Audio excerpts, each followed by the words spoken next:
Ah là là là là là là, meilleur, meilleur, meilleur, meilleur. T'es loin d'être le meilleur, hein. Meilleur Habib.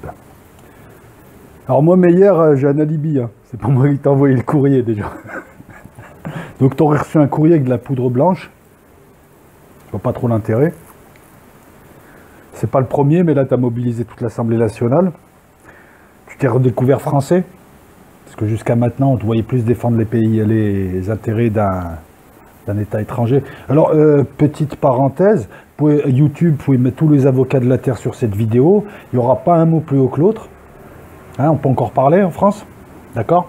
Il n'y aura rien de répréhensible. J'ai le droit de m'exprimer, non, il paraît qu'on est dans le pays de la liberté d'expression. Donc, Meyer Habib, déjà, tu prétends avoir reçu un courrier avec de la poudre blanche, d'être menacé. C'est le lot de tous les députés. J'ai envie de te rappeler cette députée qui a proposé un petit peu une réforme, cette députée de l'Ain, je crois que c'était Sylvie Goulard, qui a proposé une réforme de la, comment on appelle ça, du halal, du kasher, et qui a reçu elle aussi beaucoup, et qui reçoit encore beaucoup de menaces, d'injures et d'insultes de la part de gens qui apparemment sont dans le même camp que toi, qui eux n'ont jamais rien eu. Des menaces, des insultes, des trucs sexistes. Première chose. Deuxième chose, l'enquête n'est pas finie. Peut-être que tu te l'as écrite, cette lettre. C'est une supposition. Peut-être qu'on te l'a écrit. C'est pas la première fois qu'on voit une pseudo-victime, hein, surtout de ton côté, venir ennuyer tout le monde à la télé haute, venir pleurer, et puis après l'enquête démontre que c'est lui-même qui s'est téléphoné. Celui-là, il est bon, celui-là. Ah là là. Celui-là, il n'avait pas dû inventer la clé USB. Ça ne devait pas être un génie. Hein. Donc on ne sait pas qui a envoyé le courrier. Donc pourquoi déjà tu te présentes à la télé, enfin à la télé, devant les médias qui te sont acquis, puisque c'est ton cousin ou ta belle-sœur qui doit détenir des parts, hein, vu qu'en France il n'y a plus rien de véritablement français. T'arrives et tu présentes ça direct, c'est les Arabes, hein. C'est limite si tu le dis pas, avec la petite phrase à la fin, non mais l'islam modéré et les djihadistes. Mais dois-je te rappeler que les djihadistes ont été aidés par le gouvernement Macron, le gouvernement Hollande, par Benjamin Netanyahou. Benjamin Netanyahou a aidé le Hamas, notamment en ne le touchant pas, a aidé les djihadistes récemment. Donc je comprends pas, je vous comprends pas, vous êtes schizophrène. Djihadistes en Syrie, c'est bien, djihadistes en France, c'est pas bien, en admettant que ce soit des djihadistes. Après, tu pleurnis sur ton sort de député, j'ai envie de pleurer aussi. C'est vrai. Hein, 8 000 € par mois, sans compter tout le reste, tout le reste, tout le reste. J'ai envie de... Ouais, je me dis que la vie doit être dure pour toi. Des lettres d'insultes, des lettres de menaces, comme tout le monde. Qu'est-ce que je pourrais rajouter de plus? Donc, il faut attendre déjà hein, que l'enquête détermine réellement qui t'a envoyé ce courrier, parce que ça peut être de ton côté, sans que tu le saches. Moi, je ne t'accuse de rien. J'émets des suppositions. Après, qu'est-ce qui a marqué? Gros porc sioniste. C'est ça, hein. Ah, t'es pas le plus maigre non plus. Et puis tu te prétends sioniste. Non. C'est peut-être le mot porc qui te gêne. Oui, t'as raison, c'est vrai, ça se fait pas. Ça se fait pas pour les porcs. Tu pleurniches qu'en France, il y a un climat de haine et de tension, mais c'est Sarkozy, Zemmour, Finkielkraut, c'est tous ces gens qui, depuis 2007 exactement, ont envahi les plateaux télé et ont passé leur temps à diviser les Français en leur rappelant qu'ils étaient différents et à montrer du doigt les gens de banlieue, de préférence les Arabes et les Blacks. Vous avez clivé, vous avez divisé de manière haineuse, ça tout le monde l'a vu. Hein. Et maintenant vous pleurez qu'en France personne ne puisse blairer personne et que tout le monde est raciste, ou xénophobe, ou ce que tu veux. C'est tes amis qui ont fait ça, ils ont divisé pour mieux régner. De temps en temps ça vous éclabousse, vous pleurez. Vous n'êtes pas des génies. Quand je dis vous, c'est les gens comme toi. Hein. Je vise pas tous les juifs de France, mais enfin j'aimerais bien les entendre, les juifs de France, parce qu'ils veulent que le monde entier s'intéresse à leur cause, mais eux ils se foutent de la cause des autres. On ne vous entend jamais. Excuse-moi, les Blancs font leur autocritique, les Arabes font leur autocritique, les Africains font leur autocritique, tout le monde fait son autocritique. On ne vous voit jamais dénoncer Finkielkraut, Zemmour, ces pseudo-français. Alors parlons un petit peu de francitude. Depuis quand t'es français Depuis quand t'es français? Parce que vous avez pour point commun de plus défendre un autre pays, hein, tu vois de quel pays je parle, que votre pays, là où vous nourrissez, là où vous gavez. C'est vrai, pourquoi vous n'allez pas vivre là-bas? Pourquoi tu n'es pas député à la Knesset? Sûrement parce qu'ils ne voudraient pas de toi à la Knesset. Hein, parce que le niveau à la Knesset, je pense qu'il est un petit peu meilleur qu'ici. En tout cas, que le niveau de nos députés. Vous passez votre temps à En fait, vous êtes une cinquième colonne qui travaillait en France à dominer l'appareil d'État, à dominer l'audiovisuel. Depuis 50 ans, vous avez tout gangréné, vous avez fait rentrer vos cousins, vos belles-sœurs, vos grands-mères. Vous avez mis 3-4 goyes en paravent, parce que votre technique, c'est toujours d'être entre le soleil et nous, entre l'argent et nous, entre la vérité et nous. Voilà, avec ta petite clique de diablotin, et je le répète encore une fois, je ne vise pas l'ensemble des juifs ou des israéliens ou des sionistes ou des martiens ou de ce que tu veux, je prends des précautions oratoires parce qu'on aura vite fait de me traiter d'antisémite, ce qui n'est pas mon cas. À la limite, j'ai envie de dire que l'antisémite, c'est plus Finkielkraut et des gens comme ça.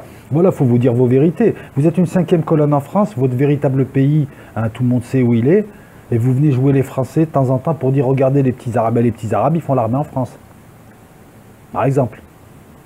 Voilà. Donc toi et ta clique de névrosés, de refoulés, parce que vous êtes, je sais pas, non seulement j'ai l'impression que vous êtes les enfants du diable, je sais pas pourquoi, de Satan, mais en plus j'ai l'impression que vous avez des problèmes psychologiques, parce que vous êtes un peu comme ces beurs de cité, enfin certains beurs de cité racailles qui sont pris entre deux civilisations, deux séries d'interdits, et qui deviennent schizo. Vous c'est un peu pareil, sauf que vous le masquez un peu mieux, et vous êtes un peu plus solidaire.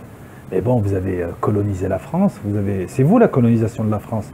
C'est pas Milou de voleurs de mobylettes qui a colonisé la France.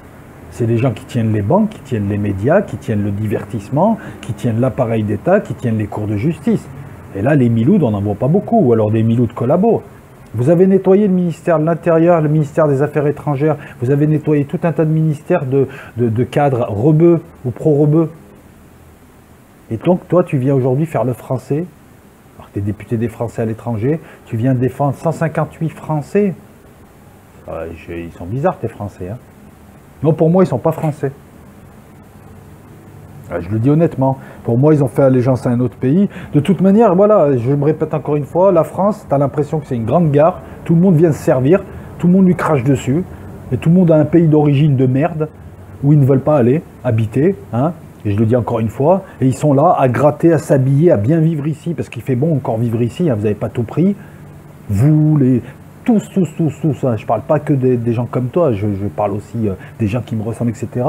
Tout le monde est là, mais tout le monde aime son vrai pays. Barrez-vous. Barrez-vous. Ça nous fera de la place. Barrez-vous, on en a marre de vous. Tous les franco-ci, les franco-ça, les franco-su. Voilà, ne viens pas accuser les musulmans et jouer l'hypocrite avec ton couplet, oui mais l'islam c'est pas ça, tu sais très bien qu'en disant ça tu provoques l'effet inverse, même moi j'ai failli dire mais il raconte des conneries, hein, voilà. Ne viens pas accuser des gens tout de suite, parce que tout de suite la télé a orienté vers la piste, c'est les Arabes. Alors nous on est complotistes, mais vous non. Ah, c'est les islamistes. C'est peut-être tes cousins, moi je pense. Je sais pas, t'as pas une histoire de famille, t'as pas un truc, une bar mitzvah que t'as raté, un truc comme ça, Meir Habib. Je te pose une question, je ne t'attaque pas. Est-ce que ma vidéo est antisémite? Seul le temps et les historiens nous le diront, puisque maintenant, encore une fois aussi, je ne comprends pas comment vous puissiez installer les règles. Enfin si, c'est votre valet là, Manuel, votre valet là, votre immigré là qui a installé les règles. Comment est-ce qu'on peut être... dès qu'on critique la politique israélienne, on est antisémite. Vous vous moquez de nous? Parler de racisme et dit s'il te plaît ne va pas sur des sujets qui pourraient se retourner contre toi et des gens qui te ressemblent, parce que dans le monde les gens les plus racistes que j'ai vus qui ethnisent tout, hein, ils te ressemblent le plus qu'ils ne me ressemblent, d'accord, voilà, commencez déjà par vous mélanger un petit peu, hein, même en France des gens comme toi, quoique toi tu as un couple mixte, je plains ta femme, hein, parce que c'est vrai, t'es pas le plus beau, t'es pas le plus mince, t'es pas le plus futé, t'es pas le plus sympathique. Qu'est-ce qui te reste, Meir? Ah, il te reste Netanyahou, ton ami Netanyahou. En fait, t'as un fils de pistonné. Enfin non, t'as un pistonné. À chaque fois que je te vois à l'Assemblée nationale, c'est pour parler d'Israël. Il y a Jean Glavani qui t'a demandé si t'étais député à la Knesset ou en France. Mais il n'y a qu'en France où on peut voir ça, parce que de toute façon, vous tenez le pays. Vous tenez le pays. Ce qui explique beaucoup de choses, hein, ce qui explique beaucoup de choses. Vous tenez le pays, il reste encore quelques goïs identitaires complètement débiles pour elle, les musulmans. C'est vrai que les musulmans ont créé la dette, les musulmans ont attaqué leur propre pays, les musulmans ont fait des croisades modernes. Non, c'est des gens comme toi qui sont toujours là. Alors vous n'êtes pas très courageux physiquement en général. Vous passez votre temps, je connais deux déséquilibrés qui te ressemblent, qui sont sur internet et qui passent leur temps à insulter cachés derrière leur clavier, mais qui par contre ne montrent pas leur tête. Donc vous n'êtes pas très courageux physiquement, vous n'êtes pas très intelligent. En tout cas, moi de la manière dont je vous ai évalué, vous n'êtes pas très intelligent, vous êtes plutôt des rusés. Et vous passez votre temps à dresser les uns contre les autres. Dans les années 80, vous vous êtes mis à côté des Arabes pour leur dire hey, les Blancs, ils sont pas gentils. Et maintenant, c'est oh, les Arabes sont pas gentils, les Blancs, on est tous Français. Non, t'es pas Français. T'es binational. Et de fait. Parce que, voilà, je suis plus Français que toi. Donc pourquoi tu viens nous raconter des histoires T'as reçu une lettre de menace, t'es député. Ben écoute, t'as été traité de gros portionnisme. Mais attends, mais tu veux que je te nomme les politiciens qui reçoivent des lettres de menace pires que celle-là? Certains même finissent par se suicider. Attendons que l'enquête se fasse pour voir déjà qui t'a envoyé la lettre, parce que c'est... Comment il s'appelle celui-là? Adam ou quelque chose comme... Noé ou je sais pas quoi, le type qui s'est téléphoné pour se menacer et qui va porter plainte à la police. Il est président d'une de vos assos, parce que vous êtes les champions de la création d'associations. Ben ouais, il suffit d'être 4, enfin même pas, hein. T'as le mec, il a créé une association, là, le BVBA, là, je sais pas quoi, un pseudo-commissaire qui a créé une association bidon, il est tout seul. Bon, il a dû mettre le nom de sa femme, le nom de sa cousine et le nom de son chien pour créer le bureau, hein, le secrétaire, le trésorier, le président et je ne sais quoi d'autre. Mais vous êtes le champion, les champions des associations, vous êtes les champions de la manipulation, vous êtes les champions de la ruse. Et je vais finir par un truc, bon, je vais être dur, mais c'est bizarre, depuis que vous tenez le pays quasiment en sous-main. Oui, parce que de temps en temps, vous montrez, vous aimez vous exposer, faire les beaux, hein, vous êtes méditerranéen comme moi et tout. Ben, depuis que vous tenez le pays, c'est n'importe quoi, le niveau baisse, le niveau culturel baisse, il y a du divertissement, la télé, bon ben on n'en parle pas, c'est Sodome et Gomorre, tout baisse, tout pourri, tout est pourri, hein? Vous avez bien pris le virage des années 80 et à partir de là, vous avez pourri la télévision. Le niveau des chanteuses, le niveau des films, le niveau des œuvres. Et puis vous décidez de qui sera une star ou pas. Prenons l'exemple du monde de l'édition, où vous êtes partout. Vous décidez de qui peut éditer, qui ne peut pas éditer. En voyant arriver le numérique, Internet, l'auto-édition, tout ça, vous êtes mis à paniquer. Eh oui, ça ne vous arrange pas. Jusque-là, vous décidez de qui chante, qui chantait, qui passait à la télé, qui devait éditer, ce qui nous a donné des auteurs. Mais attends, vous avez monté, élevé au pinacle des auteurs. Je m'excuse de parler comme ça, je prends un stylo, je me le mets dans le fion, je tords du fion, je fais une meilleure œuvre. Je te sors un meilleur bouquin. Pour la chanson, c'est pareil pour tout, c'est pour tout. C'est bizarre, hein? Ça gangrène un pays, ça le pourrit comme des termites. Et ça prend partout, ça fait venir papa, maman, ses cousins, ses cousines. Ça te met 3 goyes devant, 3 abrutis qui n'ont encore rien compris. Les vrais traites, ce sont les gens. Les vrais traites, ce sont les Français goyes, on va les appeler comme ça, qui vous soutiennent. Hein, t'es potes avec Maître Collard. Maître Collard, c'est un avocat que je n'ai jamais vu. J'ai jamais vu Maître Collard gagner une histoire. Pourquoi c'est un grand avocat? En plus, il faut voir les casseroles qui se traînent. Alors, meilleur ami pour finir, puisqu'on évoque Maître Collard. Pourquoi 2 L, hein? On pourrait mettre 2 N, mais bon. J'ai envie de... En fait, je ne sais pas de qui on doit le plus se méfier. Non, je vais reformuler. Je ne sais pas si c'est toi que je dois plaindre d'avoir pour ami Maître Nanar, là, ou si c'est lui. Hein? En tout cas, vous faites une belle paire, hein, Laurel et Hardy. Hein? Je te dis pas qui tu es, toi, Stan Laurel. Voilà. Donc, cette vidéo n'attend que vos commentaires. J'ai pesé et sous-pesé chacun de mes mots. J'utilise ma liberté d'expression, YouTube, ou alors il faut aller voir les forums de néo-nazis, certains le mardi et le samedi, qui eux ne se cachent pas et ne pèsent pas leurs mots. J'utilise mon libre droit à la critique, face à des gens qui ont passé leur temps à insulter des gens comme moi, à insulter la religion de mes parents, à nous insulter tous et à insulter la France. Voilà. Quand ces pseudo-patriotes enverront leurs enfants faire l'armée ici, quand ils vivront réellement ici, quand ils payeront leurs impôts ici, et quand ils auront un amour de la patrie, comme beaucoup d'Arabes que j'ai vus et qui sont paras, qui sont là et qui aiment leur pays, à ce moment-là, on pourra discuter. Mais pour l'instant, j'ai du mal de plus en plus à défendre leur cause, d'autant que moi je me fais insulter par des gens comme ça à longueur de temps aussi, je viens pas pleurer. J'ai du mal à défendre des racistes, des haineux qui détestent le reste de la terre.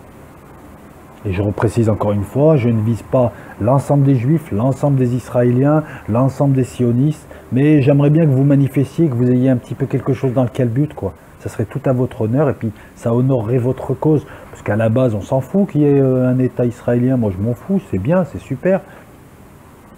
Mais ce qui me gonfle, c'est que depuis 10-15 ans, c'est des gens qui se réclament d'Israël et du sionisme, qui passent leur temps à monter les uns contre les autres.